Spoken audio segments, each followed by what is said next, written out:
Okay, we're no longer warming up. We're now officially doing hard things.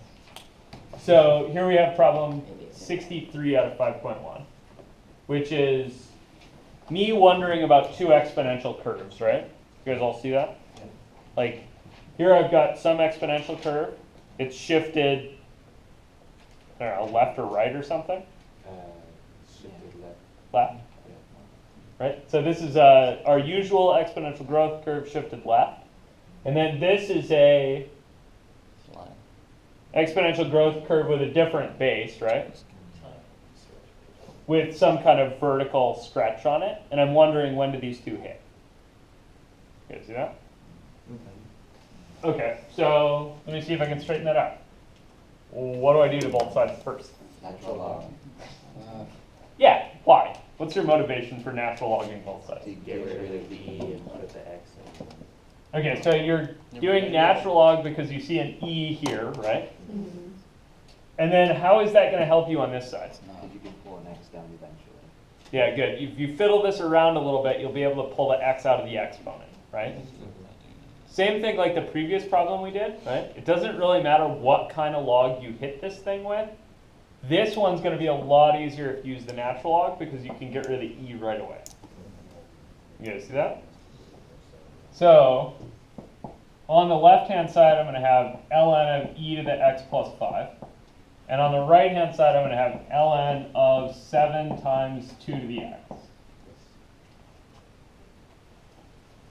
Okay? So we can simplify it like So what do you simplify on the left-hand side? to x plus 5 Okay, why did you get x plus 5 on the left-hand side? because the natural log undoes the e. Yeah, because the natural log and the e are inverse functions, right? Okay, check, Then cancel. Then what I would do here is do the natural log of 7 plus the natural log of 2 to the power of x. Okay.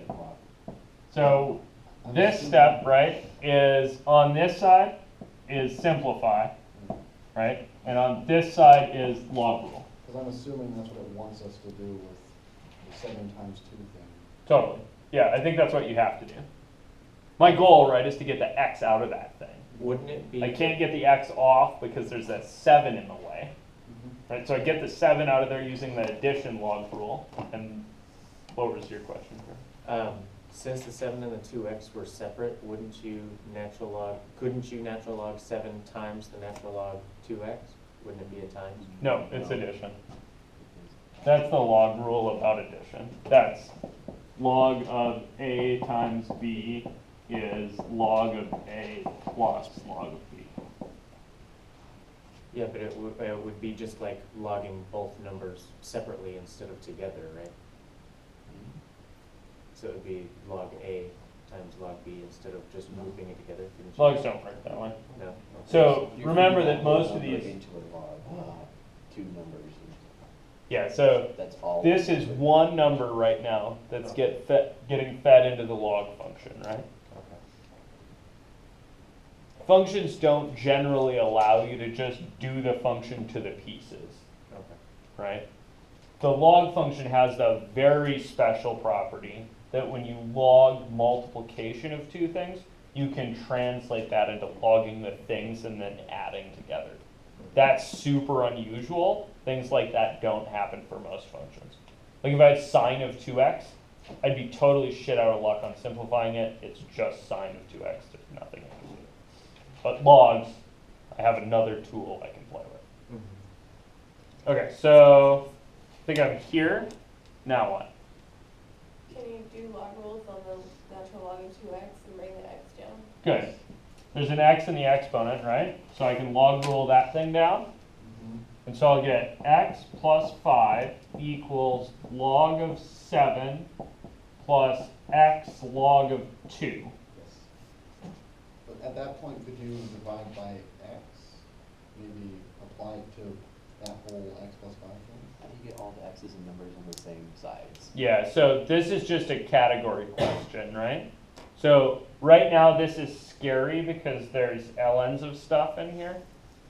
But if I gave you guys the separate problem of like, say, x plus 5 is 3 plus 7x, what would you do? Divide by 7x.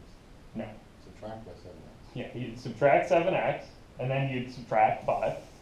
And then you divide by. Right, you'd get the x's on one side, the numbers on the other, you'd combine like terms, and then you'd divide.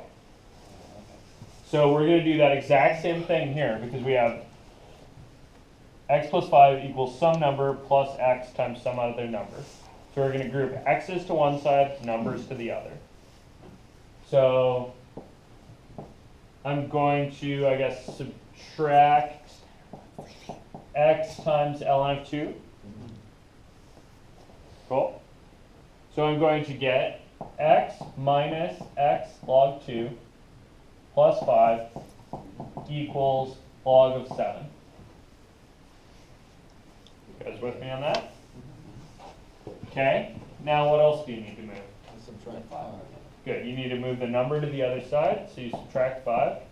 So you get x minus x log 2 equals Log 7 times 5. good. And make sure you're doing log just to the 7, right? And then subtracting 5.